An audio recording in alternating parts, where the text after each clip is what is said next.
À une vitesse fulgurante, cet objet mystérieux traverse notre galaxie à près d'1,6 million de kilomètres à l'heure. Sa rapidité est telle qu'il pourrait même échapper à l'emprise gravitationnelle de la Voie lactée.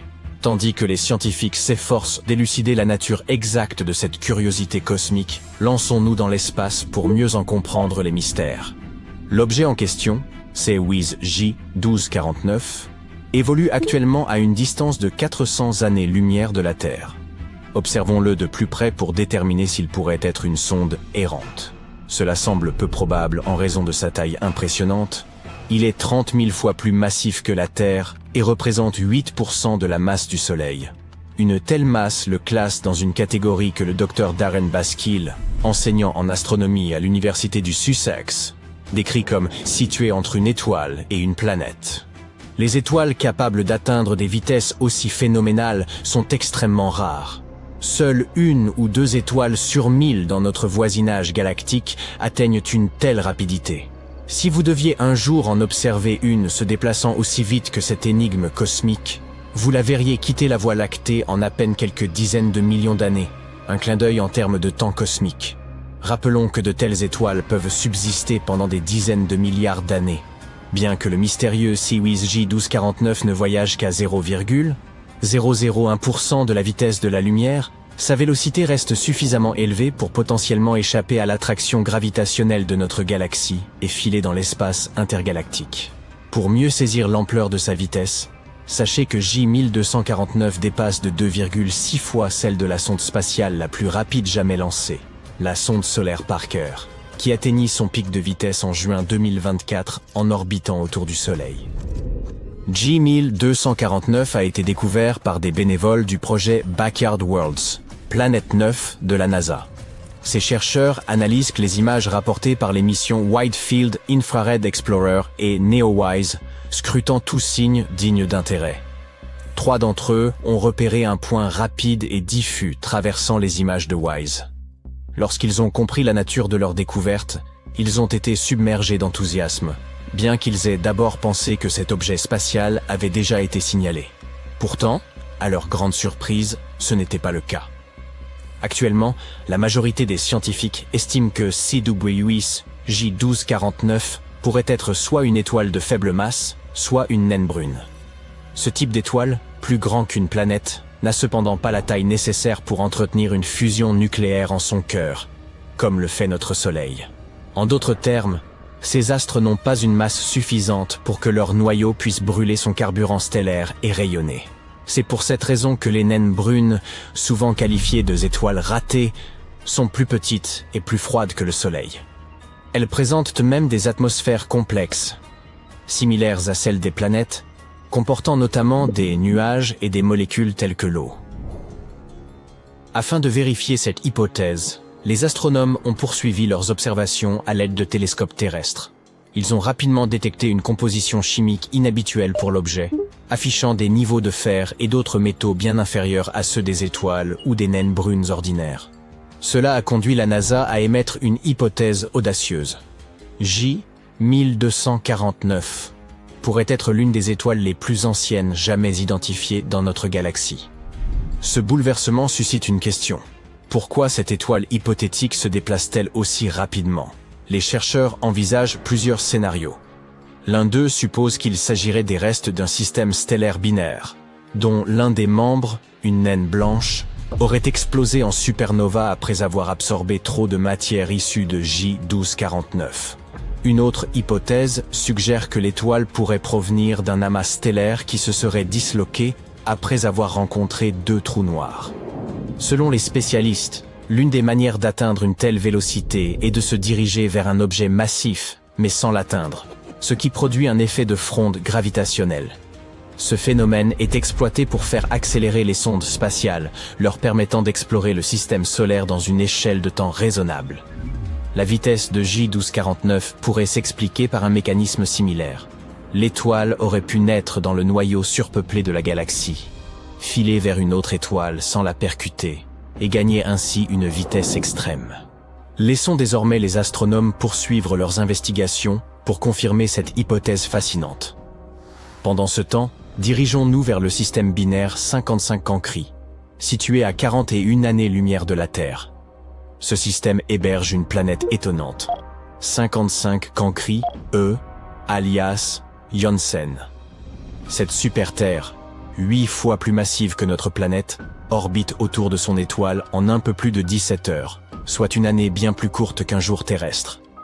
En outre, la planète est 25 fois plus proche de son étoile que Mercure ne l'est du Soleil, ce qui explique que sa surface atteigne une température infernale de 2400 degrés Celsius.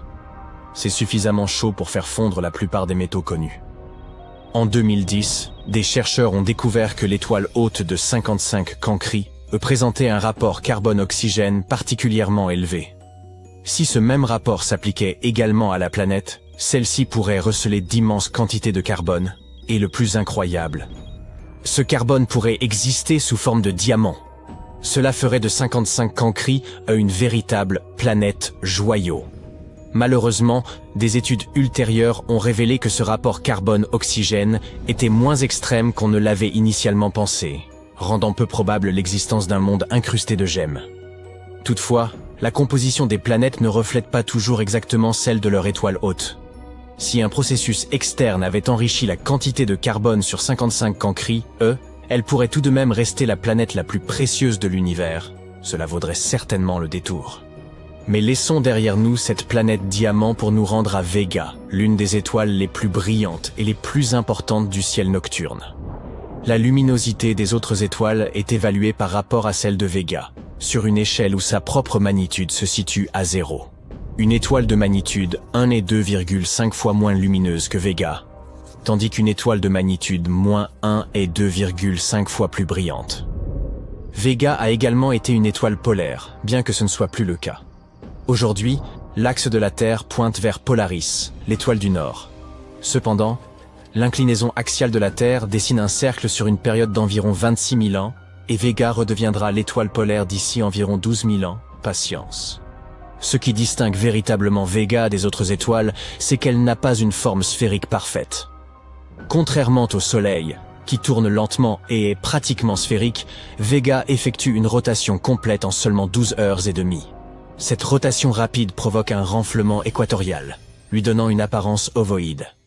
Et maintenant, préparez-vous à la rencontre la plus périlleuse de toutes. Mais avant cela, un avertissement s'impose.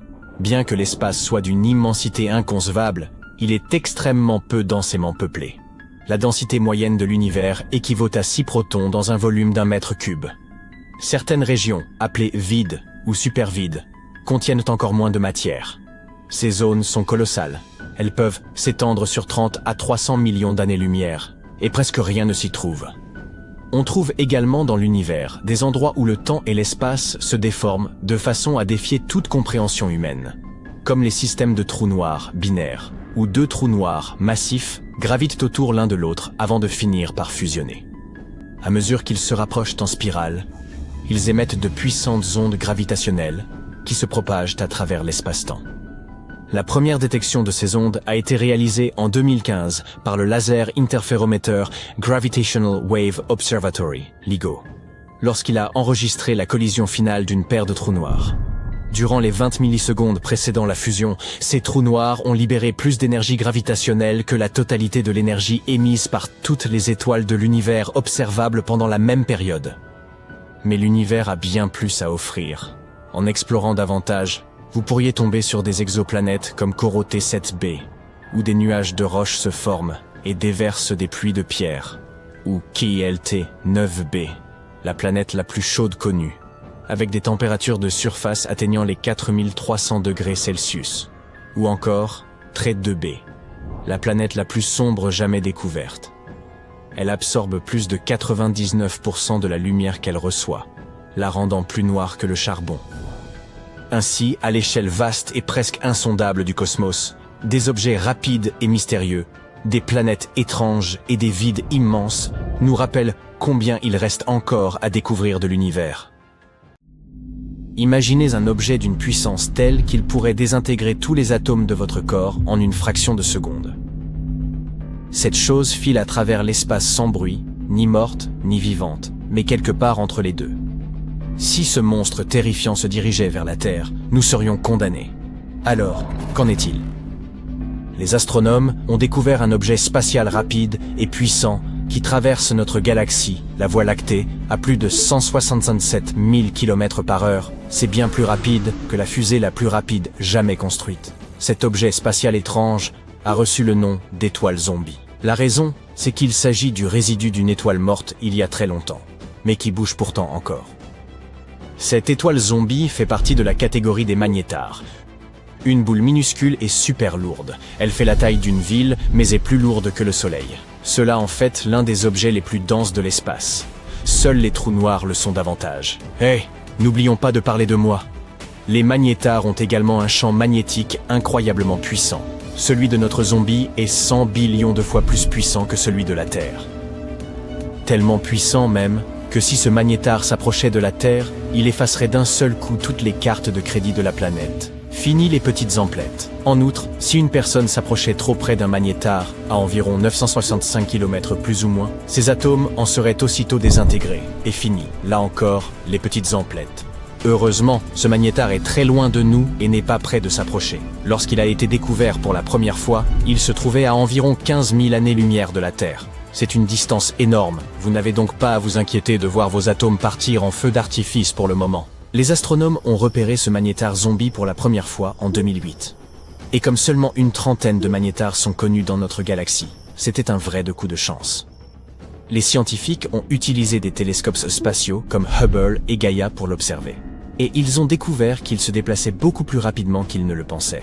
À présent, les astronomes essaient de comprendre comment cette étoile zombie a reçu une telle impulsion. Au début, ils pensaient que, comme la plupart des magnétars, celui-ci était issu de l'explosion en supernova d'une étoile géante, le noyau de celle-ci devenant une étoile à neutrons super dense.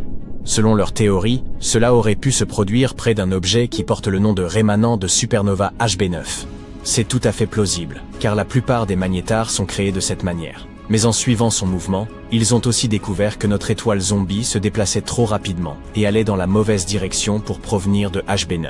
Ils ont donc retracé son parcours sur plusieurs milliers d'années, mais n'ont toujours pas pu identifier l'étoile explosive ni la masse stellaire dont elle pourrait être issue. Cela signifie que les scientifiques ont maintenant un mystère de plus à résoudre. D'où vient cette étoile zombie et comment a-t-elle été formée ?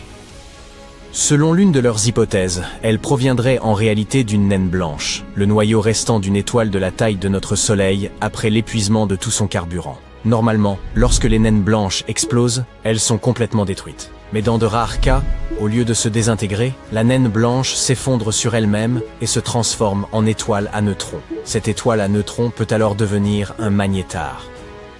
Cette exceptionnelle formation de magnétars nous renseigne aussi un peu sur une autre grande énigme, les sursauts radio-rapides, ou FRB. Il s'agit de flashs très rapides et puissants, d'énergie radio provenant de l'espace profond. Certains FRB viennent de galaxies si anciennes qu'on s'étonne qu'elles puissent encore contenir des étoiles capables d'exploser.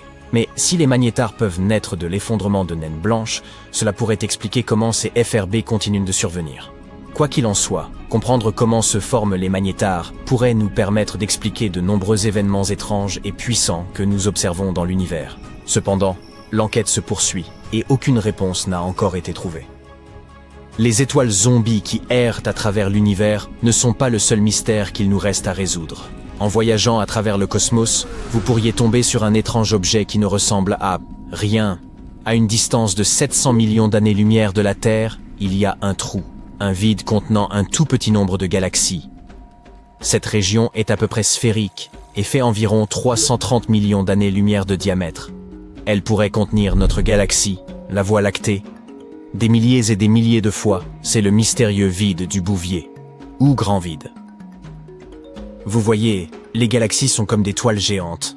La plupart d'entre elles font partie de longues structures appelées filaments. Ceux-ci se déploient à travers le cosmos, et lorsqu'ils se rencontrent, ils forment des régions à forte concentration de galaxies. Ces régions sont ce que nous connaissons sous le nom d'amas de galaxies. Mais entre ces amas et ces filaments, il y a d'énormes vides dans lesquels ne se trouvent que très peu de galaxies. Ces vides constituent presque 80% de l'univers observable, et la plupart d'entre eux sont immenses, de 30 à 300 millions d'années-lumière de large. Le vide du Bouvier est l'un des plus massifs. Il a même remporté le titre de supervide. Les astronomes pensent qu'il pourrait être le résultat de la fusion de plusieurs vides plus petits. Mais qu'est-ce qui a bien pu causer l'apparition de ces gigantesques zones vides? Nous pourrions trouver une explication dans l'origine de l'univers.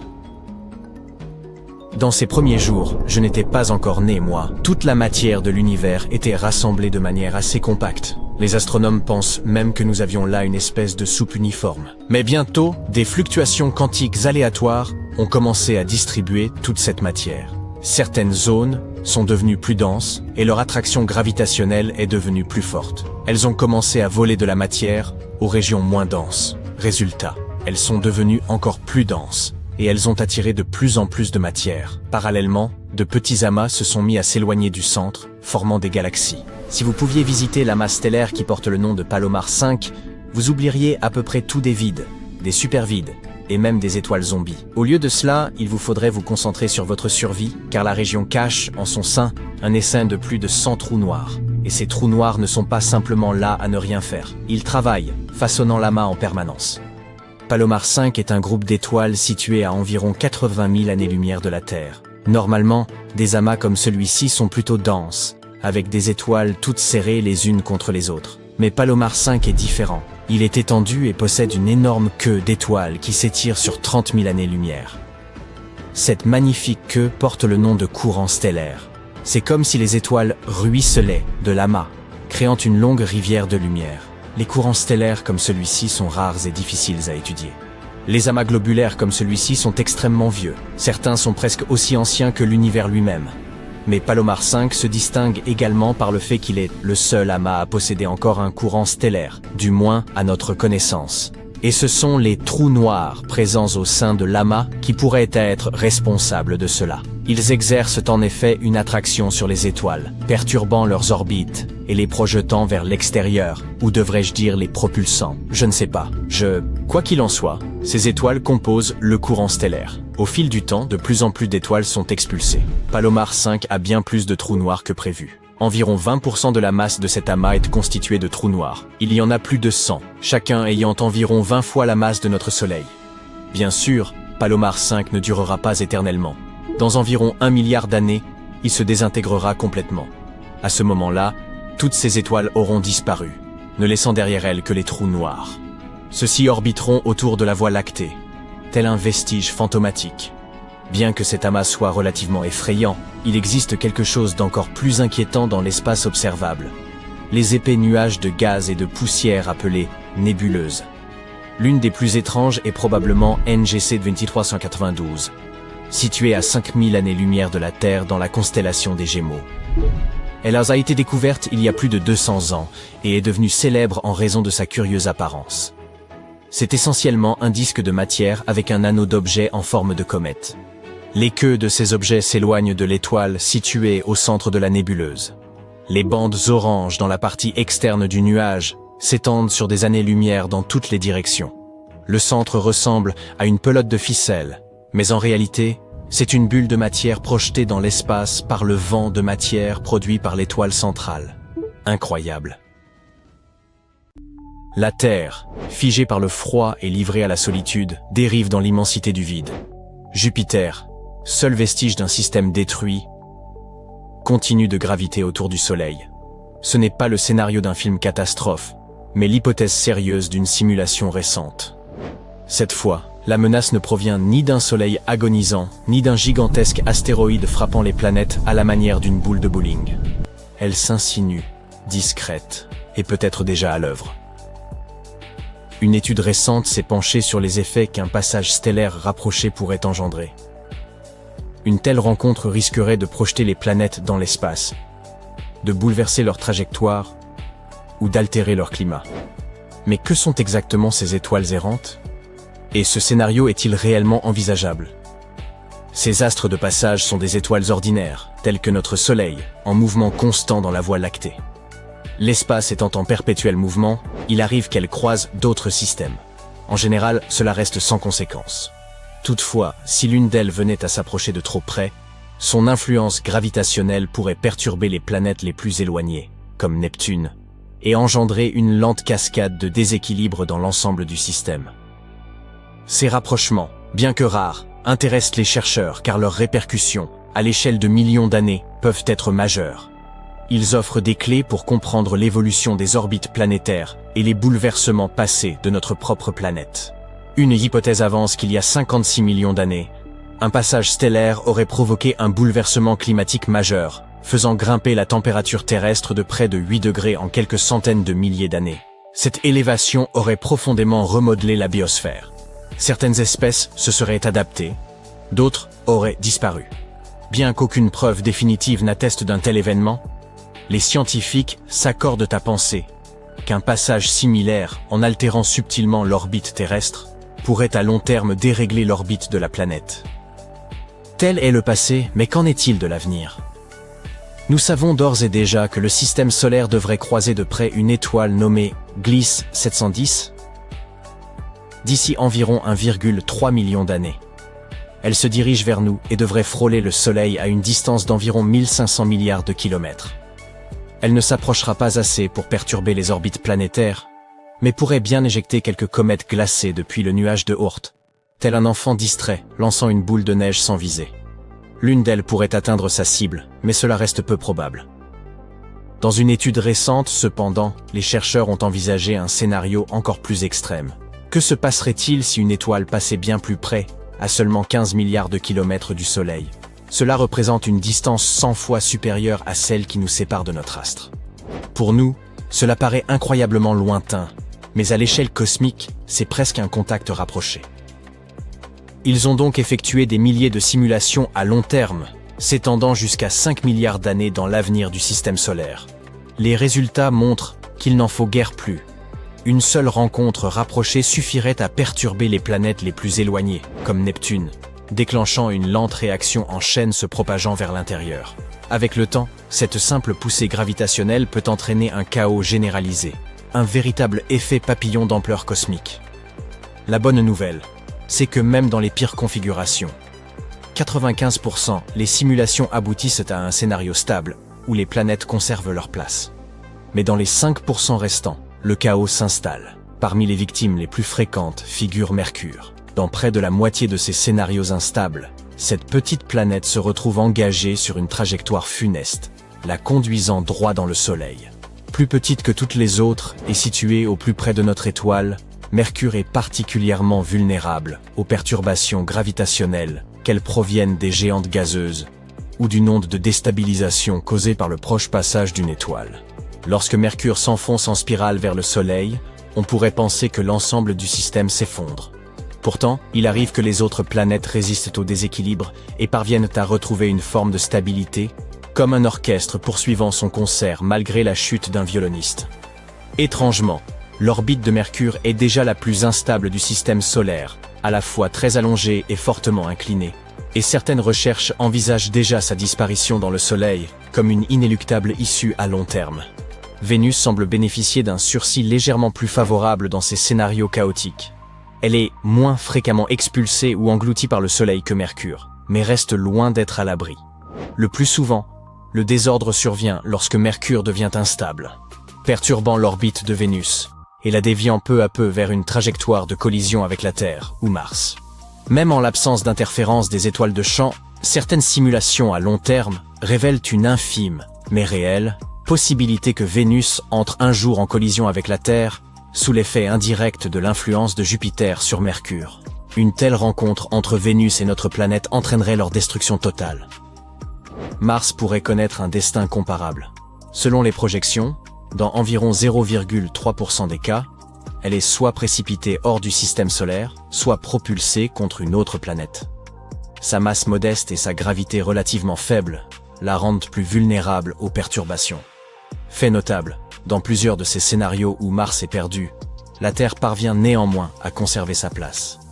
Jupiter demeure, sans conteste, le colosse du système solaire. Ornée de ses bandes nuageuses caractéristiques, elle exerce, grâce à sa masse imposante et à sa forte gravité, une fonction d'ancrage qui stabilise l'ensemble.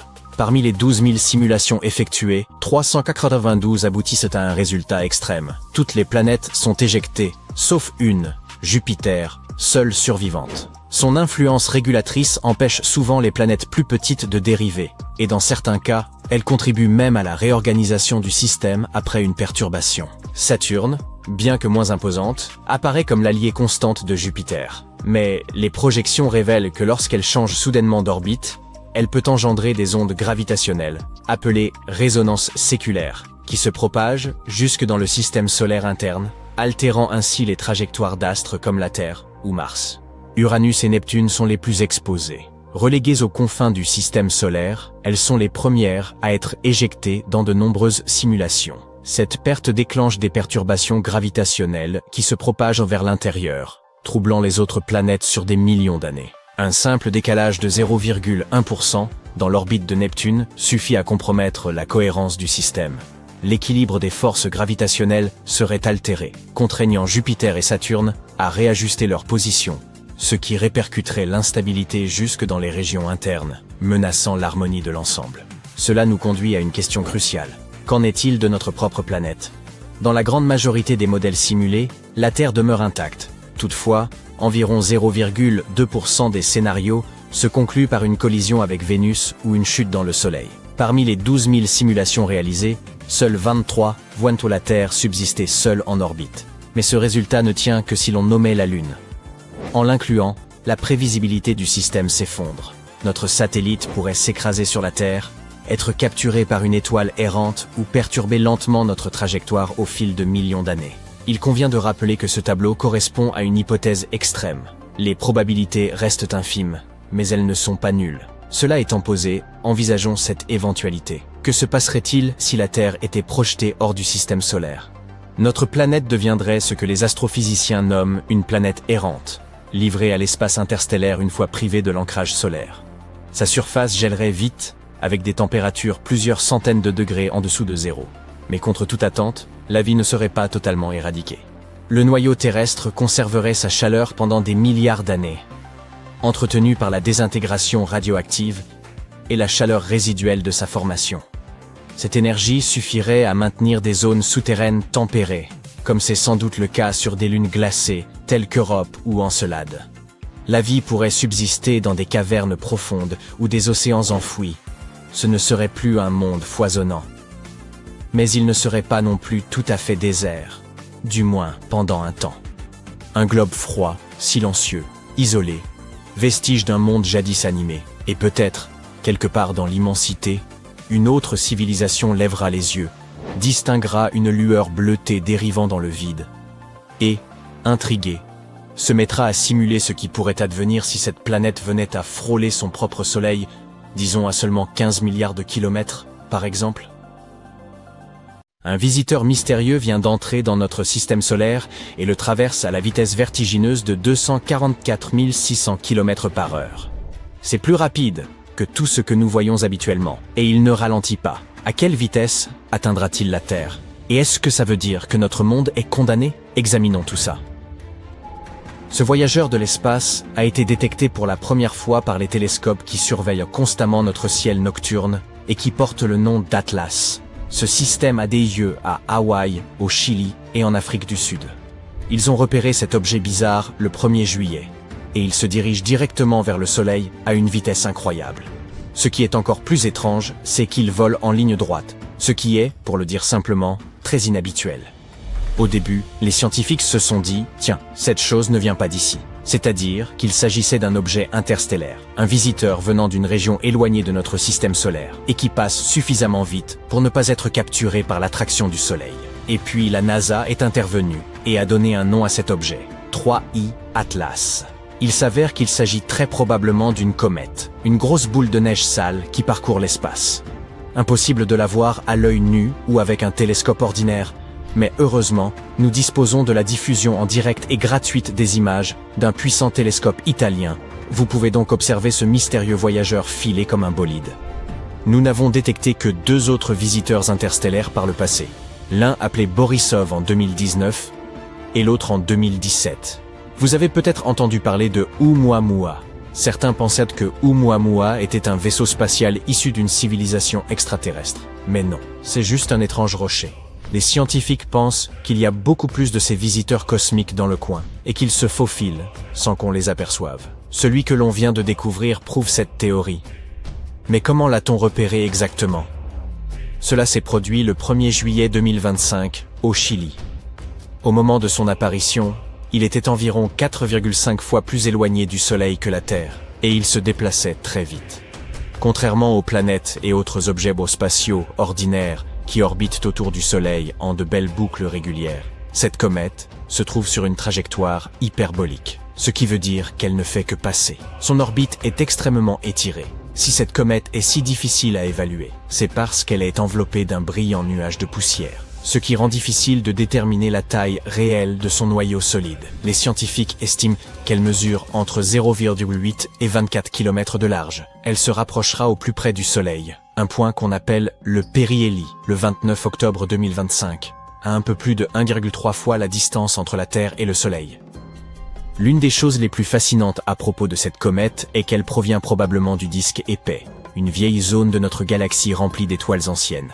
Cela signifie que cette voyageuse pourrait avoir plus de 7 milliards d'années, et qu'elle pourrait être chargée d'une glace d'eau datant des temps les plus reculés. Pour résumer, il s'agit d'une comète rapide et mystérieuse, venue de très loin, et qui pourrait renfermer, caché dans sa glace, de précieux secrets sur les débuts de l'univers.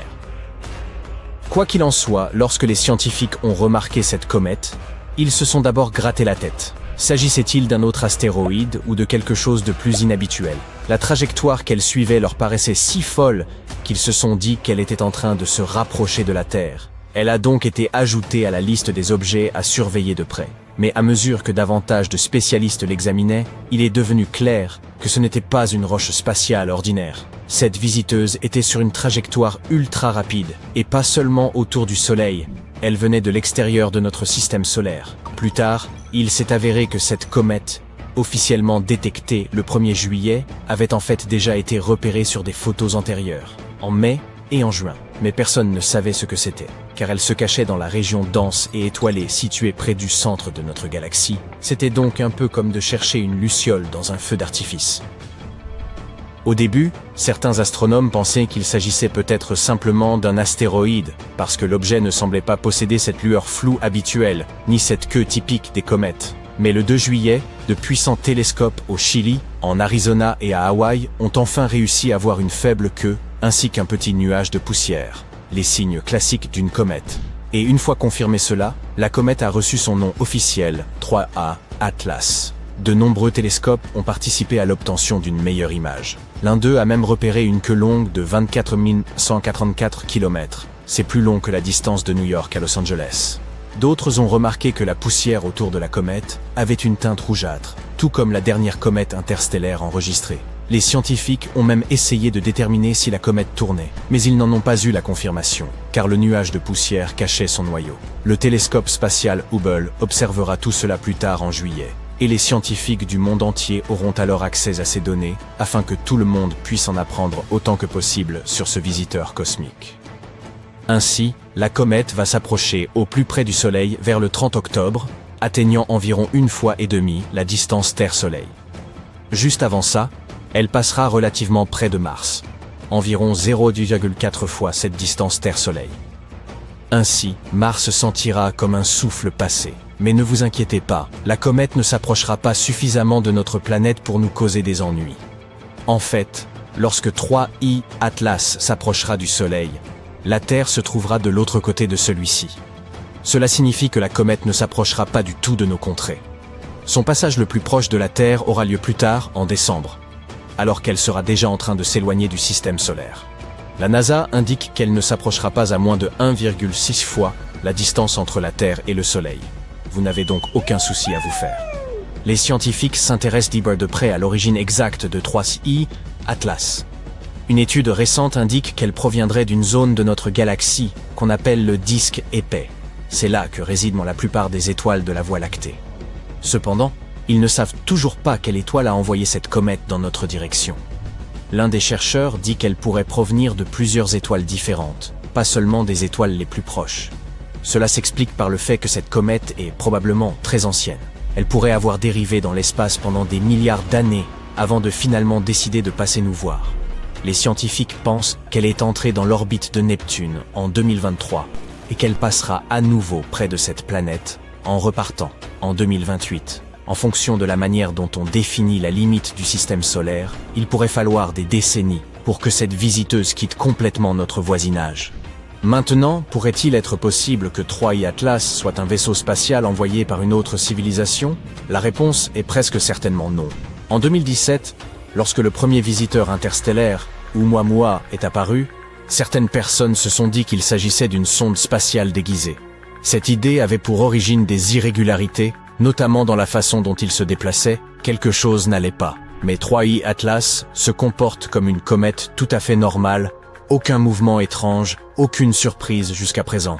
Pourtant, certains scientifiques sont curieux et veulent vérifier si 3i Atlas présente elle aussi des irrégularités, comme de petites impulsions qui ne seraient pas causées par la gravité. Vous vous demandez peut-être s'il nous serait possible de visiter cette comète. Eh bien, sachez que nous avons envoyé des sondes vers certains rochers spatiaux par le passé, comme lors de la mission Osiris-Rex de la NASA, qui a atterri sur un astéroïde appelé Bennu en 2020, afin de prélever des échantillons et de les rapporter sur Terre. C'était un événement majeur. Les gens ont envisagé de faire la même chose avec d'autres visiteurs interstellaires. Mais pour l'instant, visiter 3i Atlas n'est tout simplement pas possible. C'est une comète sauvage qui passe très rapidement, et nous n'avons pas de mission prête ou conçue pour la rattraper. Les astronomes se sont lancés dans une course pour en apprendre le plus possible sur ce visiteur rare avant qu'il ne disparaisse à nouveau. Ils ont jusqu'à la fin septembre pour l'étudier avant que l'éclat du soleil ne vienne le cacher. Mais ensuite, en décembre, quand il réapparaîtra, ils auront une autre chance de l'examiner. De grands télescopes comme l'observatoire Vérace-Rubin, le télescope optique le plus puissant au monde, sont prêts à prendre des photos.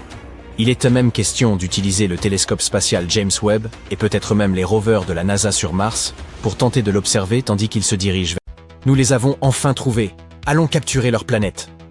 Une créature regarde des données défiler sur un écran translucide super high-tech.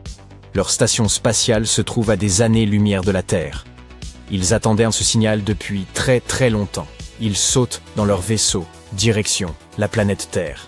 Et ce n'est pas en tant qu'amis ou touristes qu'ils viennent nous voir. Ils sont là pour conquérir.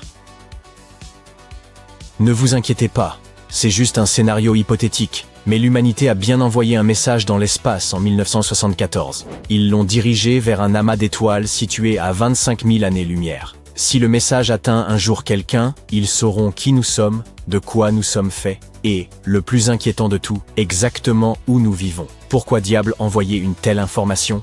Dans les années 1970, l'observatoire d'Arecibo, à Porto Rico, venait de subir une importante mise à niveau. Les scientifiques voulaient à tout prix montrer la puissance de ce gigantesque radiotélescope. Et ils ont eu une idée. Au lieu de se contenter d'écouter d'éventuels signaux provenant d'autres civilisations, ils ont inversé les choses. Ils ont envoyé un signal. Le cerveau derrière ce projet était Frank Drake, un astronome légendaire connu pour l'équation dite de Drake. Il s'agit d'une formule servant à calculer combien de civilisations intelligentes pourraient exister dans la galaxie. Il s'est un jour associé à Carl Sagan, et ensemble, ils ont créé un message en code binaire, juste des 1 et des 0, afin de décrire l'humanité. Le tout fut comprimé en seulement 1679 bits. Pourquoi ce nombre? Parce que c'est le produit de deux nombres premiers, 73 et 23. Si vous disposez les bits dans un rectangle de 73 lignes et 23 colonnes, vous obtenez une image pixelisée, un peu comme les premiers jeux vidéo à 8 bits. Alors, qu'avons-nous exactement envoyé? Tout d'abord, les chiffres de 1 à 10. Deuxièmement, les numéros atomiques pour l'hydrogène, le carbone, l'azote, l'oxygène et le phosphore, les éléments constitutifs de l'ADN. Il y avait aussi un schéma approximatif de notre structure d'ADN, un bonhomme bâton. Oui, un bonhomme dessiné avec des bâtonnets. Ensuite, il y avait aussi notre taille moyenne, et la population humaine de l'époque, environ 4,3 milliards. Et ils ont aussi inclus l'emplacement de notre planète, à l'intérieur de notre système solaire, et également un dessin du télescope d'Arecibo lui-même. Ils ont dirigé le message vers Messier 13. C'est un immense amas contenant entre des centaines de milliers et des millions d'étoiles, toutes réunies au même endroit. Vous imaginez combien de planètes potentielles pourraient s'y trouver? L'amas se trouve à environ 25 000 années-lumière. Cela signifie qu'il faudra 25 000 ans pour que le message y parvienne, et encore 25 000 ans pour qu'une éventuelle réponse nous atteigne. Donc, de façon réaliste, ce n'est pas demain que nous ne recevrons un texto du genre « nouveau téléphone, qui sait ?» de la part de créatures extraterrestres. L'ensemble de l'initiative était davantage un geste symbolique, une manière de montrer l'intelligence humaine et de célébrer notre technologie. Même Carl Sagan disait que c'était un peu comme de lancer une bouteille dans l'océan cosmique. Tout ça est bien joli, mais tout le monde n'est pas d'accord pour dire que c'était une bonne idée. Au fil des ans, le message d'Arecibo a suscité beaucoup de controverses. Parce que, pensez-y, que se passerait-il si quelqu'un nous entendait, et s'ils n'étaient pas vraiment amicaux? Un des physiciens les plus brillants de l'histoire, Stephen Hawking, nous a fameusement mis en garde contre le fait d'essayer d'entrer en contact avec des civilisations extraterrestres. Il a expliqué que, sur Terre, lorsque des civilisations avancées ont rencontré des civilisations moins avancées, cela s'est généralement mal terminé. Et par mal, je veux dire des choses horribles, par exemple la colonisation, donc tout un tas de gens perdant la vie. Hawking a déclaré que tenter de contacter des créatures sans savoir qui elles sont pourrait conduire au pillage et à la destruction de la Terre. Et le célèbre physicien n'est pas seul à penser ainsi. De nombreux scientifiques modernes soutiennent que l'envoi de signaux dans l'espace profond est imprudent. Nous ne savons pas qui les reçoit, nous ne savons pas quelles sont leurs intentions, et maintenant, ils savent exactement où nous trouver. Le plus effrayant, c'est que même si nous regrettons d'avoir envoyé le message, il est déjà parti, et nous ne pouvons pas le récupérer. Il vole dans l'espace en ce moment même à la vitesse de la lumière, comme une carte postale cosmique que nous ne pouvons pas annuler. Depuis Arecibo, nous n'avons pas arrêté. Nous sommes devenus encore plus audacieux. En 2008, des scientifiques ont envoyé une chanson des Beatles, Across the Universe, en direction de l'étoile polaire, qui se trouve à 433 années-lumière de la Terre. La chanson voyage à la vitesse de la lumière et devrait atteindre son objectif en l'an 2441. Les scientifiques ont numérisé la chanson en un flux de données, une infinité de 1 et de 0, et l'ont lancée sous forme de signal radio à l'aide de l'antenne DSS-63 à Madrid. Cette antenne mesure environ les 3/4 de la hauteur de la Statue de la Liberté. Et ce n'était pas la première fois que de la musique partait pour l'espace. L'ancien Beatles Paul McCartney a diffusé son premier concert intergalactique vers la Station spatiale internationale en 2005, et il a adoré l'idée de ce nouveau lancement. En 2013, des passionnés d'extraterrestres ont lancé un projet financé par crowdfunding, le Lone Signal. L'idée du projet était d'envoyer de minuscules messages de 144 caractères, un peu comme des tweets cosmiques provenant de gens ordinaires vers une étoile naine rouge nommée Gliese 526. Elle est située à 17,6 années-lumière de la Terre et n'a pas de planète connue. L'atteindre devait prendre 18 ans. Dans une première partie du message, une séquence de nombres premiers expliquait notre physique et notre position dans la galaxie. Cette séquence comprenait suffisamment d'indices pour que ceux qui écoutent puissent ensuite déchiffrer la seconde partie, à savoir des messages composés dans différentes langues. Cette deuxième couche était la partie la plus amusante. Des messages de 144 caractères envoyés par des citoyens depuis le site web de Lone Signal. Ils pouvaient être écrits dans n'importe quelle langue et dire à peu près n'importe quoi. Toute personne rejoignant la communauté de transmission pouvait envoyer son premier message gratuitement. Mais ensuite, chaque nouveau message coûtait 25 centimes. Les créateurs du projet espéraient récolter 100 millions de dollars afin de construire un réseau mondial de paraboles permettant d'envoyer des messages à travers toute la Voie lactée. Hélas, le projet a manqué de fonds après seulement quelques mois. Avec notre technologie, nous pourrions envoyer n'importe quoi dans l'espace. Des encyclopédies, des modèles 3D, notre ADN numérisé. Mais la grande question est de savoir qui recevra ce message, et ce qui se passerait si ces créatures décidaient de nous anéantir depuis le confort de leur planète. Le plus fou, c'est que certaines personnes pensent que des extraterrestres nous ont déjà trouvés. Dans la nuit du 15 août 1977, des scientifiques de l'observatoire Big Ear de l'Université d'État de l'Ohio ont repéré un signal mystérieux provenant de l'espace profond. Il provenait précisément de l'endroit où les membres de l'Organisation de recherche d'intelligence extraterrestre espéraient trouver quelque chose. Le signal a duré 72 secondes, était extrêmement puissant, puis il a complètement disparu. Pendant des années, beaucoup de gens ont cru qu'il s'agissait d'un signal provenant d'une civilisation extraterrestre inconnue. En 2020, des scientifiques ont détecté de mini-signaux, waouh, des versions minuscules, beaucoup plus faibles du célèbre signal de 1977. Dans les années 70, les scientifiques ne connaissaient pas l'existence des magnétars. ces étoiles à neutrons superpuissantes dotées de champs magnétiques incroyables. Les scientifiques ayant étudié le signal WOW avaient supposé qu'un nuage d'hydrogène en était à l'origine, mais ils ne s'expliquaient pas comment il avait pu devenir aussi puissant. Ces énormes nuages d'hydrogène flottent dans l'espace et émettent constamment des signaux radio. Les astronomes les utilisent depuis des décennies pour cartographier la forme de notre Voie lactée. Mais ils ne sont généralement pas assez puissants pour égaler le signal WOW, à moins que quelque chose, par exemple un magnétar, ne leur donne un petit coup de pouce. Cela semble être une explication plausible pour ce signal mystérieux, mais nous ne pouvons pas en être absolument certains. Et de la même manière, nous ne sommes pas sûrs à 100% si le message d'Arecibo était une brillante idée ou une erreur potentiellement dangereuse. Nous ne le saurons pas avant des milliers d'années, voire jamais. Le télescope d'Arecibo s'est effondré en 2020. Après près de 60 ans d'exploration spatiale, la gigantesque parabole s'est désintégrée et a finalement été démolie. Mais le message continue de voyager. Il vole toujours à travers l'espace, à travers des systèmes stellaires que nous n'avons jamais vus. Peut-être qu'un jour, quelqu'un l'entendra. Et peut-être qu'il répondra. Vous levez les yeux vers le ciel nocturne et vous ne voyez rien.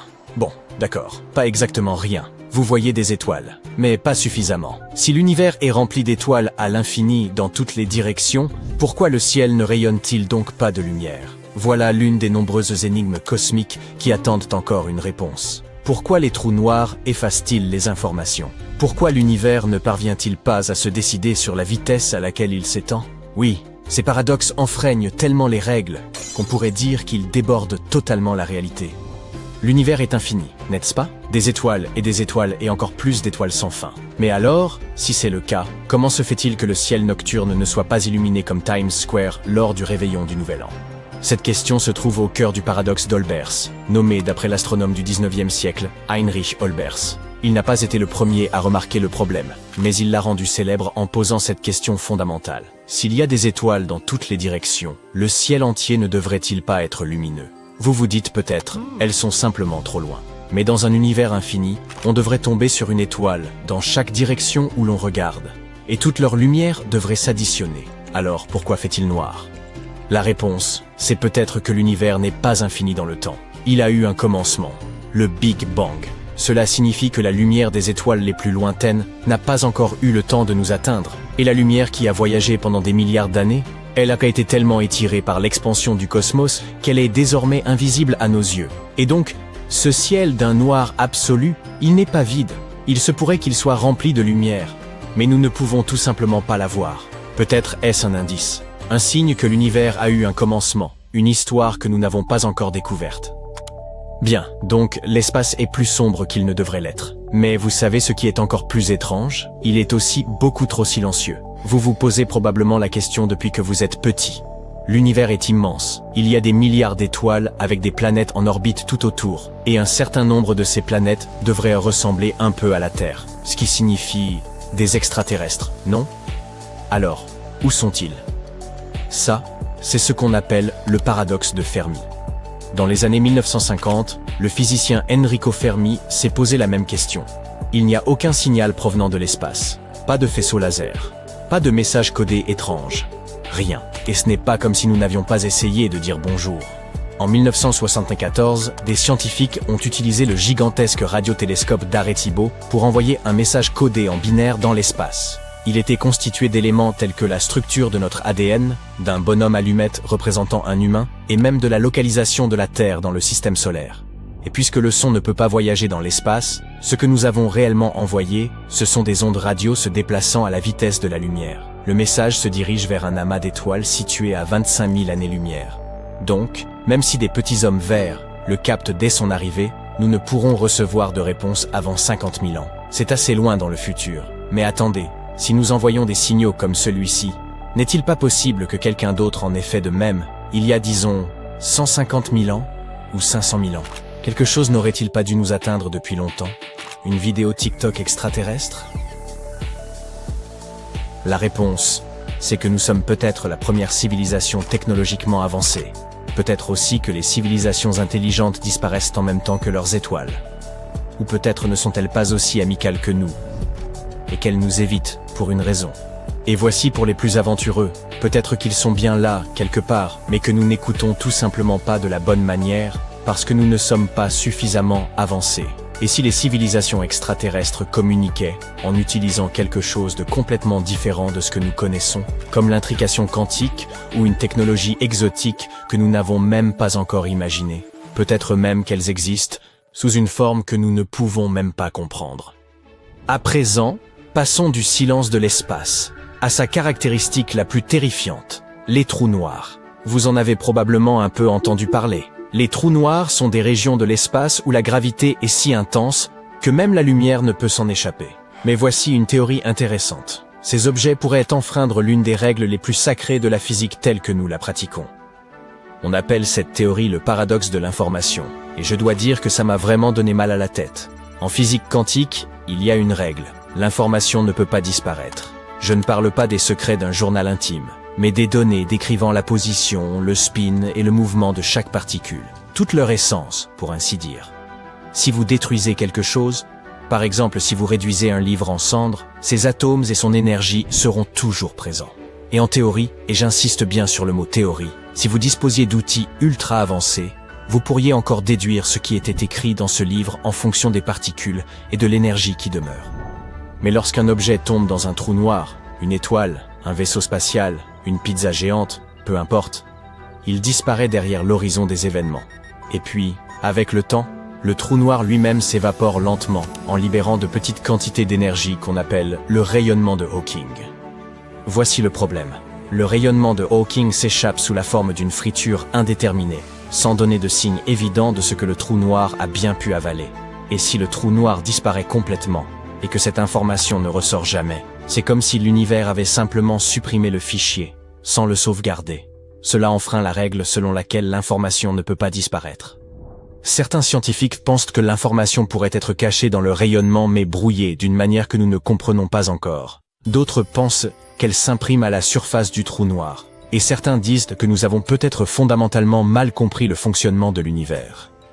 Avant de résoudre cette question, prenons un peu de distance par rapport au trou noir et jetons un regard plus large sur l'univers lui-même. Car même la manière dont il s'étend ne semble pas cohérente. On appelle cela la tension de Hubble, et ça n'a rien à voir avec l'atmosphère un peu tendue qui règne à la NASA. La question est très simple. Quelle est la vitesse de l'expansion de l'univers? Cela devrait être facile à mesurer, n'est-ce pas? Pour ceux qui sont bons en mathématiques, tout au moins. Il s'avère que les scientifiques ont deux méthodes. L'une examine l'univers primitif, en utilisant la lueur émise par le Big Bang. L'autre évalue la vitesse à laquelle les galaxies se déplacent aujourd'hui en observant l'explosion des étoiles. Sauf qu'il y a quelque chose de bizarre. Les deux chiffres ne correspondent pas. On pourrait penser que c'est juste un problème de mesure. Oups, on a oublié de reporter le 1. Mais non. C'est davantage comme si on regardait un panneau de limitation de vitesse et qu'on pointait ensuite deux radars vers la même voiture et qu'on obtenait deux chiffres complètement différents. Ce désaccord cosmique pourrait signifier que l'énergie noire, la force qui accélère l'expansion de l'univers, change au fil du temps. Ou bien qu'il y a un ingrédient secret dans l'univers primitif et que nous ne l'avons pas encore découvert. Quoi qu'il en soit, l'univers semble s'étendre d'une manière qui défie nos modèles. Il est donc possible que quelque chose d'important nous échappe, ou que la réalité suive des règles que nous ignorons encore complètement. Bien, nous avons discuté de la façon dont les trous noirs pourraient effacer l'information, mais ce n'est pas tout ce que l'univers a de super étrange. Et si les choses dans l'univers restaient indéterminées jusqu'au moment où nous posons les yeux sur elles? C'est l'idée de base derrière l'effet observateur. Imaginez que vous lanciez de petites balles sur un mur percé de deux trous. Vous vous attendriez à ce que chaque balle passe par l'un des deux trous, n'est-ce pas? Mais si ces balles sont en fait des particules, comme des photons ou des électrons, quelque chose d'étrange se produit. Si personne ne regarde, elles agissent davantage comme des ondes et passent par les deux trous en même temps. Mais dès que vous essayez de les observer, elles changent de comportement. Elles choisissent un trou et se conduisent à nouveau comme des balles normales. C'est comme si la réalité retenait son souffle jusqu'à ce que nous regardions, puis qu'elle prenait une forme ou une autre. Mais est-ce vraiment le cas? Notre action de regarder a-t-il vraiment forcé cette décision? Personne n'en est vraiment sûr. Et ce n'est pas tout. Nous n'avons même pas eu le temps d'aborder le paradoxe de la symétrie temporelle, selon lequel le temps devrait s'écouler dans les deux sens, alors que dans la réalité, il ne progresse que vers l'avant. Ou le problème de l'horizon, qui s'interroge sur la raison pour laquelle des régions de l'univers si éloignées, trop éloignés pour jamais communiquer, se trouvent mystérieusement se ressembler exactement. Ou l'hypothèse de simulation, qui, disons-le simplement, mérite carrément sa propre vidéo. Ces paradoxes ne sont pas seulement de chouettes expériences de pensée, ce sont un fragment rocheux, issu d'un autre système stellaire, fonce droit vers la Terre à une vitesse 1000 fois supérieure à celle d'une Formule 1. Et il ne s'agit nullement d'un scénario de science-fiction. Des travaux récents indiquent que notre chère petite planète pourrait être plus exposée aux intrusions galactiques que nous ne l'imaginions. On les appelle des objets interstellaires. Et il existe bel et bien une région du globe où le risque d'impact est plus élevé. Nous y reviendrons dans un instant. Mais voyons d'abord ce que sont ces objets interstellaires. Nous n'en avons observé que quelques-uns à ce jour, comme Umi Oumuamua en 2017, 2I Borisov en 2019, et cette année 3I Atlas, le troisième visiteur interstellaire confirmé à avoir traversé notre système solaire.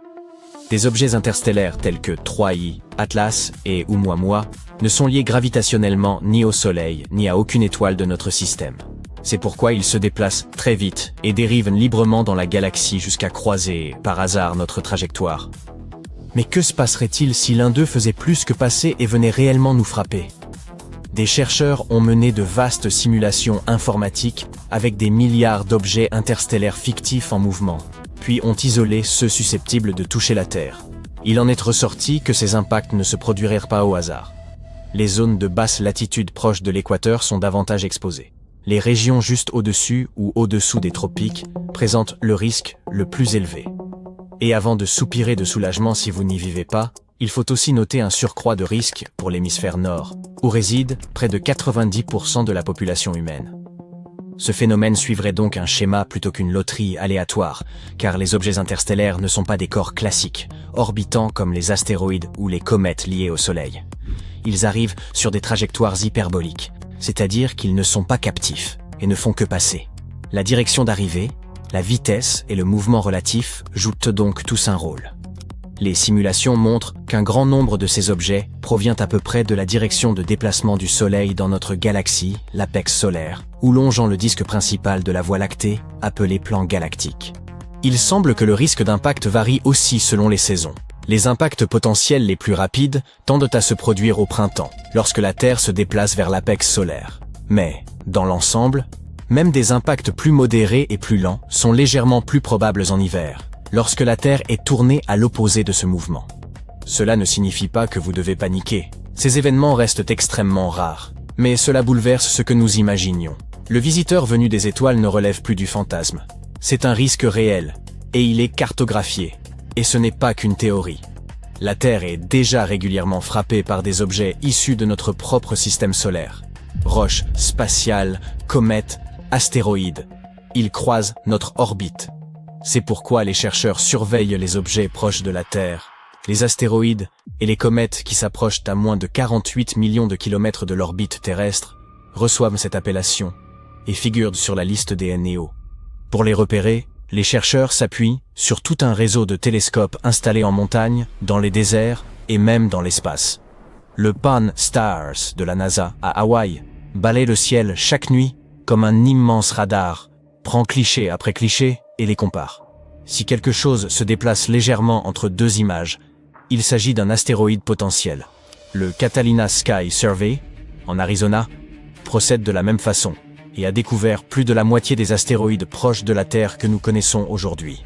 Il existe aussi NEOWISE, un télescope spatial capable de détecter des astéroïdes sombres et froids que les instruments au sol pourraient manquer. Et puis, il y a DART, le premier véritable test de déviation d'astéroïdes mené par la NASA. En 2022, l'agence a délibérément percuté un astéroïde afin de modifier légèrement son orbite. L'objet n'était pas dangereux, mais l'essai a réussi. Et cette mission a démontré que l'humanité pouvait réellement changer la trajectoire d'un corps spatial, si cela devait un jour s'avérer nécessaire. Et comme si tout cela n'était pas déjà assez impressionnant, la NASA met au point un nouveau super-héros pour protéger la Terre. NEO Surveyor. Ce sera le premier télescope jamais conçu spécifiquement pour détecter les nombreux astéroïdes et comètes susceptibles de représenter un danger pour notre planète. Voici pourquoi cet instrument est crucial. Le système solaire est encombré, chaotique et rempli d'objets que les télescopes ordinaires ne peuvent pas voir. Beaucoup d'astéroïdes sont sombres, presque noirs comme du charbon, et ils réfléchissent à peine la lumière du Soleil. Les télescopes optiques classiques passent donc à côté d'eux. Mais même l'astéroïde le plus noir commence à se réchauffer lorsque le Soleil le frappe.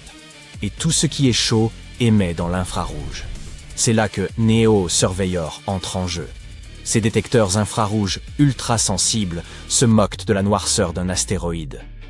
S'il est chauffé par la lumière solaire, l'engin le repérera, tel un détective spatial doté d'une vision thermique. Et le mieux, c'est que NEO Surveyor pourra enfin détecter les astéroïdes qui arrivent depuis la direction du Soleil.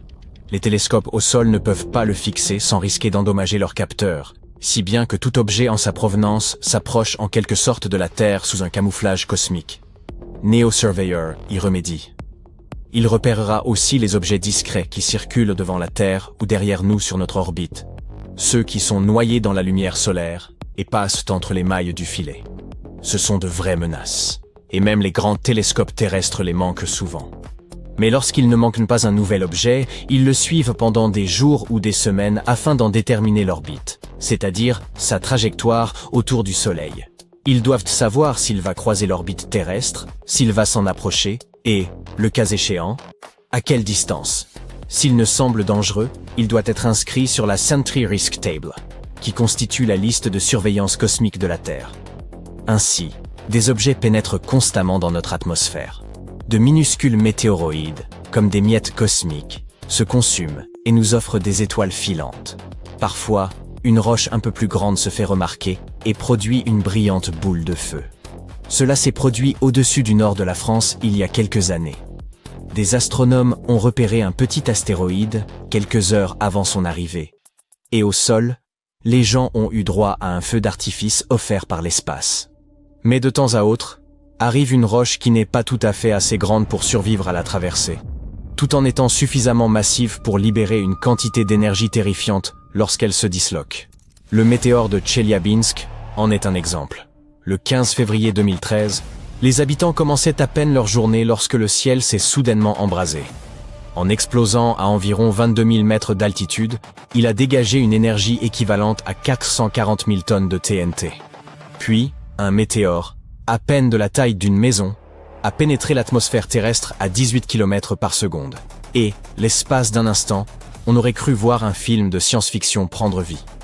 L'onde de choc a brisé des vitres sur près de 520 km², endommagé des milliers de bâtiments et blessé plus de 1600 personnes, principalement à cause des éclats de verre.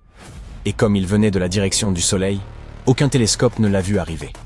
Le plus frappant, c'est que ce n'était même pas proche du niveau de destruction qu'un astéroïde plus massif pourrait provoquer. Les experts en défense planétaire de la NASA évoquent encore ce météore comme à la fois un coup de semonce et un signal d'alarme. Après cet épisode, la NASA et ses partenaires internationaux ont mis en place le réseau international d'alerte aux astéroïdes, ainsi que le Bureau de coordination de la défense planétaire, le PDCO, dont la mission est de s'assurer que la Terre ne soit plus jamais frappée par surprise. La NASA prévoit des missions à réaction rapide pour étudier tout astéroïde jugé suspect, et elle pourrait même envoyer un engin spatial examiner un objet qui passera très près en 2029. On peut voir cela comme des bilans de santé réguliers de notre planète face aux dangers de l'espace. Les chances, pour une personne où qu'elle se trouve, d'être frappée par une météorite au cours de sa vie restent infimes. Mais ce qui relevait autrefois de la science-fiction, des pierres voyageant entre les étoiles et nous heurtant au hasard, ressemble désormais à un fait scientifique, ou du moins à une possibilité bien réelle. Ainsi, plus nous comprenons la manière dont les astéroïdes réagissent aux impacts, meilleures seront nos chances de sauver la Terre un jour. Juste au moment où vous pensiez que l'univers ne saurait devenir encore plus bizarre, vous avez dit bizarre. Le cosmos vous prend au dépourvu avec une apparition déroutante. Une gigantesque bulle lumineuse, si parfaite qu'elle semble irréelle. Des astronomes ont observé un phénomène singulier dérivant dans notre galaxie. Ce n'est ni une planète vagabonde, un astre de taille planétaire qui n'orbite autour d'aucune étoile, ni une étoile elle-même, ni même un résidu classique de supernova. C'est une sphère d'une régularité parfaite, et les chercheurs sont déboussolés. En explorant les relevés d'un radiotélescope d'une puissance exceptionnelle, des astronomes ont repéré un objet intrigant, une bulle parfaitement sphérique. Leur première hypothèse fut celle d'un vestige de supernova, l'explosion d'une étoile massive. Mais ce qui les a véritablement troublés, c'est la perfection anormale de cette structure. Habituellement, ce type d'explosion stellaire engendre des nuées chaotiques aux contours irréguliers. Or, la structure nouvellement observée semblait avoir été tracée au compas, tant ces lignes étaient nettes. Les chercheurs l'ont baptisé Teleios, un terme grec ancien signifiant « parfait ». Bien qu'ils aient envisagé plusieurs explications, aucune ne s'est révélée satisfaisante à ce jour. Cet étrange corps céleste a été découvert à l'aide d'un télescope situé en Australie, connu sous le nom d'ASCAP. Cet instrument scrute le ciel pour recenser divers objets circulaires étranges, dans le cadre d'un programme intitulé Carte évolutive de l'univers. Certains de ces cercles lointains, appelés ORC, sigle pour Odd Radio Circles, ou cercles radio étranges, suscitent déjà de profondes interrogations parmi les scientifiques. Mais celui-ci se distingue des précédents, car il se trouve à l'intérieur même de notre propre galaxie. Pourtant, bien que Teleios soit techniquement plus proche de nous, les chercheurs peinent à en évaluer la distance exacte. Cette incertitude complique d'autant plus l'identification de son origine et de sa formation. En examinant cette bulle spatiale avec encore plus d'attention, les chercheurs ont relevé un détail troublant. L'objet n'émet qu'une lueur extrêmement ténue, détectable uniquement dans les ondes radio, rien dans le spectre visible ni dans les rayons X. Sur la base de cette lueur, il suppose qu'il pourrait s'agir de l'enveloppe résiduelle laissée par une supernova thermonucléaire, l'une des plus brillantes et violentes que l'univers soit capable de produire. Ce type d'explosion survient lorsqu'une naine blanche, une étoile morte extrêmement dense, attire la matière d'une étoile voisine. Elle continue d'en absorber jusqu'à atteindre une masse critique, trop lourde à supporter, et finit alors par exploser en libérant une immense énergie. Ce mécanisme semble cohérent. Toutefois, déterminer la distance réelle de cet objet demeure complexe. Après avoir effectué plusieurs calculs, les scientifiques ont abouti à deux hypothèses. Soit Teleios se situe à environ 7175 années-lumière, soit il est bien plus éloigné, à quelques 25 114 années-lumière. Enfin, à peu de choses près. Tout dépend de l'estimation correcte.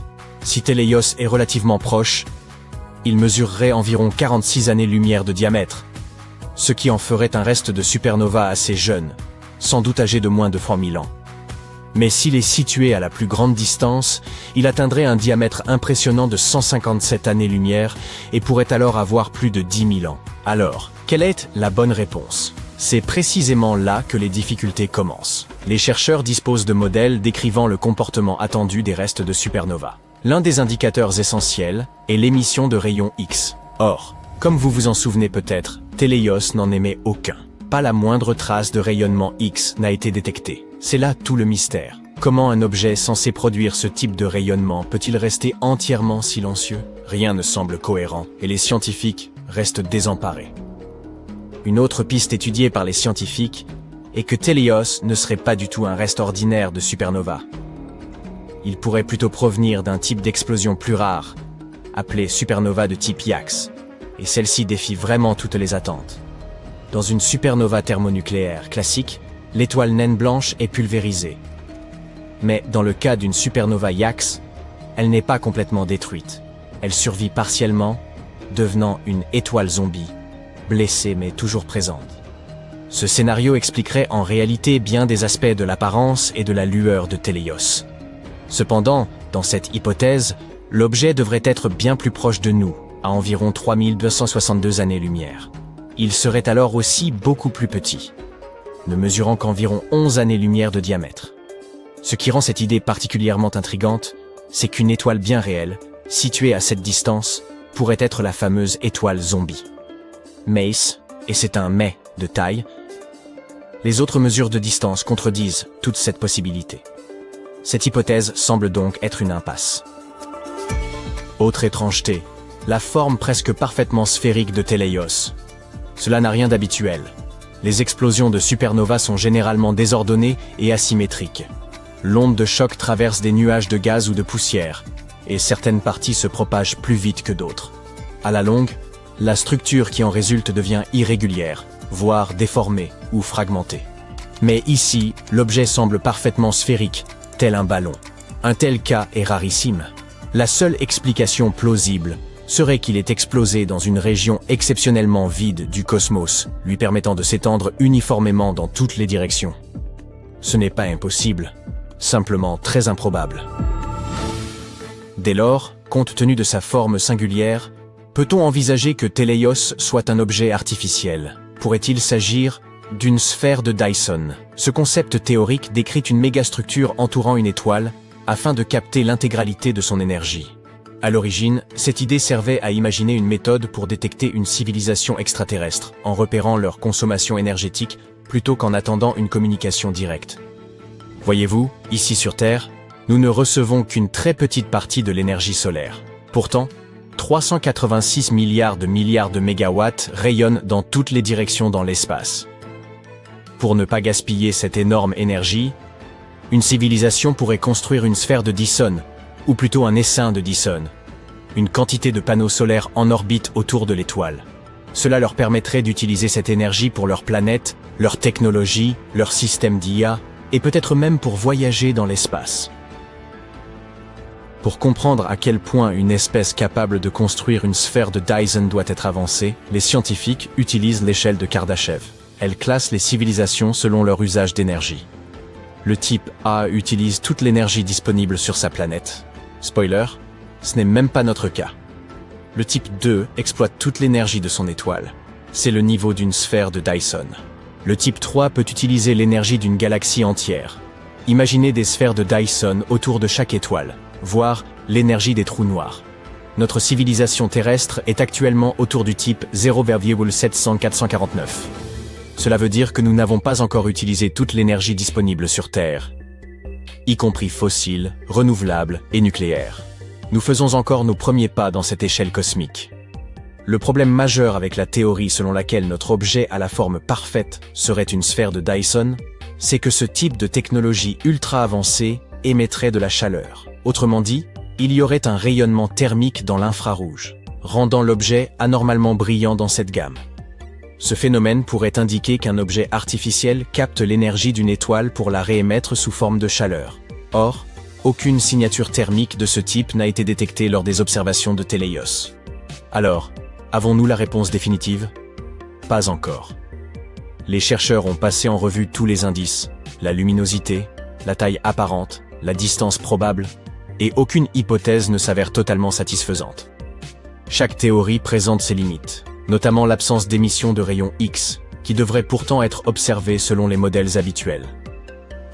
Ils considèrent toujours que la supernova thermonucléaire classique reste la piste la plus plausible à ce jour, même s'ils ne peuvent l'affirmer avec une certitude absolue. Le manque de preuves tangibles maintient le mystère entier. L'équipe souligne la nécessité d'observations plus puissantes et détaillées pour percer ce mystère.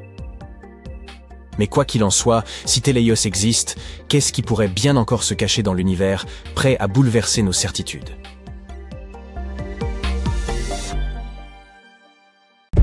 Vous savez ce qui serait vraiment cool? Avoir un minuscule hélicoptère sur Mars, capable de bourdonner dans les airs pour scruter les environs depuis les hauteurs, photographier le sol martien et rechercher, de manière autonome, d'éventuelles traces de vie extraterrestre dissimulées.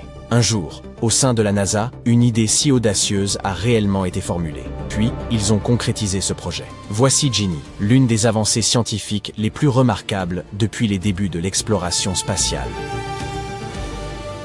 En 2020, le Jet Propulsion Laboratory de la NASA, ou JPL, a discrètement intégré à sa mission martienne un projet annexe de petite envergure. Nommé Ingenuity, cet engin volant visait à déterminer si le vol motorisé pouvait fonctionner sur une autre planète. Il ne s'agissait que d'un essai technique. La véritable mission, quant à elle, consistait à explorer la surface martienne à l'aide du rover Perseverance. En 2021, un robot scientifique à 6 roues, comparable en taille à un petit SUV, a touché le sol martien au sein du cratère G0. Les scientifiques estiment qu'un lac occupait jadis cet endroit il y a environ 3,5 milliards d'années. Ce détail est fondamental, car là où l'on trouve de l'eau ancienne, une vie extraterrestre pourrait bien avoir existé. Perseverance fonctionne comme un laboratoire mobile. Il peut analyser les roches, forer le sol et conserver des échantillons dans de petits tubes en vue d'analyses ultérieures. Ces prélèvements s'inscrivent dans un plan à long terme. La NASA et l'ESA ambitionnent de les rapatrier en 2033 pour les étudier. Cela pourrait-il nous apprendre que la vie a déjà existé ailleurs que sur Terre? Peut-être que ces échantillons ne fourniront pas une preuve irréfutable, mais cela reste notre meilleure chance. Soudain, 2031 semble si lointain. Le rover est équipé d'une série d'instruments et d'outils d'analyse qui pourraient s'avérer précieux pour les futures explorations martiennes. Mais l'héroïne de cette histoire est Ginny. L'inspiration de ce petit hélicoptère est née des drones terrestres, et l'idée a émergé de lui faire servir d'éclaireur à Persévérance. Mais en concevoir un capable de fonctionner sur Mars relevait presque de l'impossible. Le premier obstacle concernait l'atmosphère martienne. Sa pression n'atteint qu'environ 1% de celle que nous connaissons sur Terre, ce qui laisse très peu de matière contre laquelle exercer une poussée. Sur notre planète, les pales des hélicoptères s'appuient sur un air dense pour générer de la portance. Sur Mars, l'air est si rare que cela s'apparenterait à brasser dans le brouillard. On effectue les mêmes gestes. Sans le moindre effet, il fallait aussi compter avec la gravité. Sur Mars, elle équivaut à environ 38% de celle de la Terre. Cela aide quelque peu, mais pas suffisamment pour compenser l'absence d'air. Pour parvenir à voler, l'engin devait être d'une extrême légèreté, avec de grandes pales tournant à vive allure, afin de saisir cet air raréfié. Et il y avait aussi le froid. La nuit, les températures tombent à moins 90 degrés, soit l'équivalent des records de froid relevés en Antarctique. De telles conditions sont assez extrêmes pour endommager l'électronique, et les batteries supportent mal le froid. Ginny se rechargeait donc en journée avec un petit panneau solaire, puis utilisait cette énergie pour survivre au gel nocturne. Chaque jour, les chercheurs redoutèrent qu'elle ne se pose dans l'ombre d'une colline, car cela l'empêcherait de se recharger. Et comme elle n'était pas pilotable à distance, chaque déplacement comportait un vrai risque. Mars est si lointaine que les signaux peuvent mettre jusqu'à 20 minutes pour y parvenir. Imaginez un jeu vidéo où votre personnage réagit autant de temps après vos commandes. Ginny devait donc être entièrement autonome. Malgré toutes ces contraintes techniques, Ginny a fait bien plus que voler. Ce qui devait être un simple test de 30 jours avec 5 vols à l'essai, s'est transformé en une mission complète d'assistance qui a duré 3 années entières. Alors, comment les ingénieurs ont-ils réussi cet exploit? Ils ont commencé par alléger Ginny au maximum. Elle ne pesait qu'1,8 kg, soit moins qu'un chat. Elle transportait pourtant 2 caméras, une batterie, un ordinateur de vol, une antenne radio et un petit radiateur. Chaque composant a été réduit ou miniaturisé. Les pales étaient l'élément essentiel. Sur Terre, celles d'un petit hélicoptère tournent entre 400 et 500 tours par minute. Mais cela n'aurait jamais suffi sur Mars. Les 2 rotors de Ginny devaient tourner 5 fois plus vite et atteindre environ 2500 tours par minute pour pouvoir générer une portance suffisante. Chaque pale mesurait environ 60 cm de long et était fabriquée en fibre de carbone, un matériau aussi léger qu'une plume, mais d'une solidité remarquable. Contrairement aux drones classiques dont les pales sont disposées côte à côte, celle de Ginny était superposée, tournant en sens inverse, ce qui annulait l'effet de torsion produit par une seule pale en rotation. Vous avez sûrement remarqué que les hélicoptères sont équipés d'un petit rotor à l'arrière. Il est indispensable, car lorsque le rotor principal génère la portance, il provoque aussi une force de torsion, le couple, qui pousse tout l'appareil à tourner dans l'autre sens. Sans un dispositif pour compenser cette rotation, l'hélicoptère se mettrait à tournoyer sur lui-même dans les airs. Ginny ne pouvait pas être dotée d'un rotor de queue. Cela aurait ajouté du poids, augmenté la consommation d'énergie et rendu l'ensemble encore plus complexe. Les ingénieurs ont donc contourné le problème en concevant 2 grandes pales empilées l'une sur l'autre, tournant en direction opposée, ce qui empêchait le drone de perdre le contrôle en vol. En matière de contrôle, Ginny ne possédait pas une intelligence artificielle complète, mais elle n'était pas non plus télécommandée. Depuis la Terre, la NASA transmettait des plans de vol, mais une fois en l'air, le drone volait seul en s'appuyant sur ses capteurs et son programme embarqué. En somme, c'était un pilote automatique particulièrement sophistiqué. Pour maintenir sa trajectoire, il observait le sol avec une caméra orientée vers le bas, comme s'il suivait sa propre ombre. Enfin, le moment tant attendu eut lieu en avril 2021. Ginny s'éleva du sol martien et resta en vol stationnaire pendant 39 secondes. Elle monta à environ 3 mètres d'altitude, demeura immobile un instant, effectua une légère rotation, puis se posa doucement sur la poussière rouge. Le vol fut aussi bref que simple, un petit pas pour le drone, mais un bond considérable pour l'humanité. Durant les 3 années suivantes, l'équipe en charge a repoussé les limites toujours plus loin, en voyant Ginny voler à des distances croissantes. Vue du ciel, Ginny percevait bien davantage que le rover. Elle contribuait à cartographier les environs, à repérer des dangers comme le sable instable ou les rochers escarpés et à identifier des raccourcis pour Perseverance. Elle a même, en un sens, sauvé le rover grâce à ses clichés qui ont permis d'éviter une dune piégeuse. Ginny a également photographié des roches stratifiées intrigantes, précisément le type de formation que l'on examine lorsqu'on cherche des traces de vie ancienne. Dès qu'un élément insolite ou prometteur apparaissait depuis le ciel, Perseverance se déplaçait pour l'inspecter. Et cela a dépassé toutes les attentes. Mais en janvier 2024, Ginny a disparu. Le drone devait simplement effectuer un petit saut, monter, flotter un instant, puis redescendre. Une manœuvre banale. Pourtant, juste après le décollage, la NASA a perdu tout contact. Pendant un moment, plus rien. Le silence. Quelques jours plus tard, un signal faible parvint enfin à la NASA qui put extraire les données de vol. Ginny avait survolé une zone sans relief. Or, son système de navigation repose sur une caméra dirigée vers le sol, fonctionnant comme une souris optique. Sans texture, aucun repère. En plein vol, le drone fut désorienté, s'inclina, et lors de l'atterrissage, l'une de ses pales heurta le sol. La NASA a confirmé le diagnostic. L'une des pales est endommagée, et Ginny ne revolera plus. Pourtant, ce n'est pas une fin tragique. En dépit de ses ailes brisées, le drone conserve son utilité. Après le vol 72, il a reçu un nouveau logiciel et une mission inédite. Rester actif et collecter chaque jour des données, possiblement pour les prochaines années. Ses capteurs et sa caméra enregistrent désormais température, pression atmosphérique et niveau de poussière. En somme, Ginny est devenue une observatrice au sol. Et maintenant, il faut patienter jusqu'en 2030, tout en développant de nouveaux drones. Le plus ambitieux d'entre eux s'appelle Dragonfly, un engin de la taille d'une voiture, dont le lancement est prévu en 2028, à destination de Titan, l'une des lunes de Saturne. Titan offre une atmosphère dense et une faible gravité. Un cadre idéal pour un drone. Dragonfly explorera cette étendue glacée en se déplaçant par bonds successifs à la recherche de vie. Un peu comme le grand cousin de Ginny, à propulsion nucléaire, et avec une lune entière à explorer. Le succès d'Ingenuity pousse déjà la NASA à concevoir une nouvelle génération d'hélicoptères martiens plus performants. Certains pourraient être équipés de pinces pour récupérer des échantillons rocheux ou coopérer avec des rovers dans des missions de collecte avancées. Grâce à Ginny, ce qui n'était qu'un test technologique pourrait se transformer en une armada de drones. C'est officiel. Une journée ne durera plus 24 heures. La Terre tourne maintenant plus vite, littéralement, et nos jours vont devenir plus courts. Actuellement, on pense que la journée la plus courte a eu lieu le 10 juillet 2025. Elle n'était plus courte que d'une fraction de seconde, de 1/36 millisecondes pour être exact, selon la plupart des sources, mais quand même. Et tout cela à cause de la position de la Lune, qui perturbe suffisamment la rotation de la Terre pour accélérer les choses. S'il s'avère qu'il ne s'agit pas d'un événement isolé et que la Terre continue de tourner plus vite, cela pourrait marquer le début d'un grand désordre.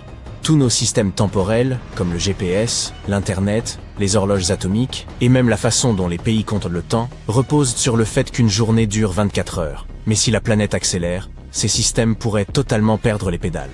Les horloges se dérégleraient complètement, et tout ce qui nécessite un timing parfait pourrait dérailler. Il s'agirait de bien plus que de quelques secondes perdues. Tout pourrait être bouleversé. Les vols, les transferts d'argent, en gros notre vie quotidienne. Il nous faudra repenser notre manière de mesurer le temps. Êtes-vous prêt pour une telle situation? Donc, normalement, une journée dure 24 heures, ou 456 400 secondes, c'est le temps qu'il faut à la planète pour effectuer une rotation complète. Mais la rotation de la Terre n'est pas toujours stable. Une multitude de facteurs l'influencent, comme la position du Soleil et de la Lune, ou la façon dont la masse de la planète est équilibrée. La Terre est comme une énorme toupie, et n'importe quoi peut perturber son rythme. Mais notre planète ralentit depuis très longtemps.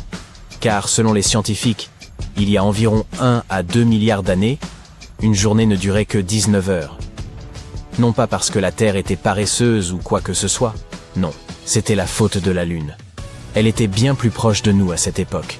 Sa gravité exerçait une attraction plus forte, ce qui faisait tourner la Terre plus rapidement. Et une rotation plus rapide signifie des journées plus courtes. La Lune s'éloigne lentement de la Terre. Ce faisant, la rotation de la Terre ralentit et nos journées s'allongent. Mais pendant cette période d'1 milliard d'années, quelque chose de bizarre s'est produit. La Lune est restée à une certaine distance, comme en suspension. Elle ne s'éloignait pas, elle ne tirait pas plus fort. C'était comme si elle faisait une pause. Et cette pause nous a coincés dans des journées de 19 heures durant ce que les scientifiques appellent aujourd'hui le milliard ennuyeux. C'était une époque où à peu près tout sur Terre ralentissait. L'activité tectonique était stable, le climat ne faisait rien de bizarre, et même la vie avait atteint une sorte de plateau. Maintenant, examinons tout ça de manière plus scientifique. La gravité de la Lune contrôle nos marées océaniques, et c'est ce qui ralentit la rotation de la Terre. Mais le Soleil exerce également une attraction sur la Terre, de manière différente. Lorsque la lumière du Soleil frappe la surface terrestre et la réchauffe, cela crée ce qu'on appelle des marées atmosphériques solaires, et celles-ci peuvent accélérer la rotation de la Terre. À l'heure actuelle, les marées gravitationnelles de la Lune sont environ 2 fois plus fortes que les marées atmosphériques du Soleil, ce qui signifie que c'est la Lune qui a le plus d'influence sur notre rotation. Mais pendant le milliard ennuyeux, le Soleil et la Lune étaient pratiquement à force égale. On parle alors de résonance de marée. C'est comme si la Terre avait appuyé sur le bouton pause du cosmos. Si la Lune ne s'était pas éloignée, il se pourrait que nous vivions encore des journées de 19 heures. Et la Lune continue de s'éloigner de nous. En raison de cela, nos journées s'allongent lentement. Mais quelque chose est arrivé. Les choses sont devenues étranges. Ces dernières années, les scientifiques ont remarqué que la Terre ne respectait plus son programme. En fait, elle tourne plus rapidement, je veux dire à une vitesse jamais vue auparavant. Depuis 2020, notre planète accélère davantage qu'elle ne l'a fait depuis que les scientifiques ont commencé à la chronométrer. C'était dans les années 70. Puis est arrivé le 5 juillet 2024, le jour le plus court jamais enregistré. Nous avons alors perdu 1,66 millisecondes. Pas grand-chose si vous vous contentez de regarder des vidéos sur YouTube, mais à l'échelle planétaire c'est plutôt énorme. Maintenant, revenons au 10 juillet 2025. À cette date, la Lune se trouvait très haut près des pôles, très éloignée de l'équateur terrestre. Et cela a changé la donne.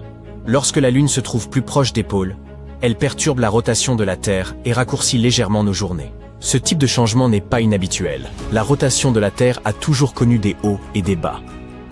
Mais aujourd'hui, la Lune n'est pas le seul facteur. Selon la NASA, l'activité humaine modifie aussi la façon dont la Terre tourne. Entre 2000 et 2018, le déplacement des glaces et le pompage des eaux souterraines ont déplacé suffisamment de masse pour ajouter 1,33 millisecondes par siècle à nos journées. Les catastrophes naturelles peuvent également perturber les choses. Vous vous souvenez du séisme qui a frappé le Japon en 2011 ? Eh bien, il a raccourci la journée terrestre de 1,8 microsecondes. Un simple tremblement de terre, une minuscule secousse dans le calendrier de la planète, mais les conséquences ont été catastrophiques. Le 11 mars 2011, à exactement 14h56 heure locale, un énorme tremblement de terre a frappé au large de la côte est du Japon. On a parlé d'une magnitude de 9, soit l'un des plus grands séismes jamais enregistrés. L'épicentre se trouvait à environ 128 km de Sendai et à plus de 370 km de Tokyo. L'île principale du Japon s'est déplacée de 2,5 mètres. Oui, le sol a bougé et des villes entières ont littéralement glissé. Mais cela n'a pas seulement secoué des bâtiments et déclenché un tsunami. Le séisme a été si puissant qu'il a redistribué la masse terrestre. C'est un peu comme si on redistribuait le poids sur une toupie en rotation. Quand on fait cela, la toupie tourne différemment, c'est la même chose pour la Terre. Le mouvement des plaques tectoniques a suffi à modifier la rotation de toute la planète. En fait, le séisme a déplacé la Terre, et en même temps décalé l'axe autour duquel la masse de notre planète s'équilibre de 16,5 cm. Cet axe est différent de l'axe de rotation nord-sud, sur lequel nous tournons quotidiennement à environ 1610 km/h. Pourtant, ce décalage a suffi à faire vaciller la Terre. Cela n'a pas incliné l'ensemble de l'axe dans l'espace. Seule la gravité du Soleil ou de la Lune peuvent le faire, mais nous pouvons tout de même parler d'un bouleversement majeur. Et ce n'était pas la première fois que cela se produisait. Le séisme de Sumatra en 2004, d'une magnitude stupéfiante de 9,1, a accéléré la rotation de la Terre et a réduit la journée de 6,8 microsecondes. Le séisme au Chili en 2010 nous a encore retiré 1,26 microsecondes. Chaque fois qu'un de ces méga-séismes frappe, c'est comme si la Terre recevait une petite secousse, et elle se met à tourner un tout petit peu plus vite. Il est possible que cela continue. Par exemple, Le séisme du 11 mars a déclenché plus de 80 répliques d'une magnitude de 6 ou plus. Longtemps après, certaines de ces répliques modifiaient encore la longueur du jour. C'était très subtil, des changements en millionièmes de seconde, mais bien réels. Mais le fait est que même les saisons peuvent perturber la vitesse de rotation de la Terre. Un géophysicien de l'université de Liverpool l'a expliqué ainsi. Il y a beaucoup plus de terre dans l'hémisphère nord que dans le sud. Ainsi, pendant l'été nordique, les feuilles poussent sur les arbres, et cette masse feuillue se déplace vers le haut, plus loin du centre de la Terre. Cela semble plutôt inoffensif, n'est-ce pas? Mais ça ne l'est pas. Ce tout petit changement ralentit en fait la rotation de notre planète. Un tout petit peu. Pensez à un patineur artistique. Bras rentrés, il tourne plus vite. Bras écartés, il ralentit. C'est pareil pour la Terre. Lorsque sa masse se déplace loin du noyau, sa rotation ralentit. Alors oui, en été, la Terre se détend un peu, en termes de rotation. Mais ne paniquez pas encore, votre horloge indiquera toujours 24 heures. C'est simplement ainsi que fonctionne notre mesure du temps. Quant à ces différences, elles se comptent en millisecondes. Vous ne les ressentiriez jamais. Mais le problème, c'est qu'avec le temps, tout cela s'accumule. Si la planète tournait suffisamment lentement pour que nous soyons décalés de plus de 0,9 secondes, alors nous devrions intervenir. C'est à ce moment-là que le Service international de la rotation de la Terre et des systèmes de référence entreraient en jeu. Ces personnes surveillent la rotation de la Terre. Et si les choses s'écartent trop de nos horloges, elles ajoutent une seconde intercalaire pour corriger le problème. Oui, elles ajoutent littéralement une seconde à l'horloge de temps en temps pour que le temps terrestre reste sur les bons rails. C'est un peu la version universelle d'une mise à jour logicielle.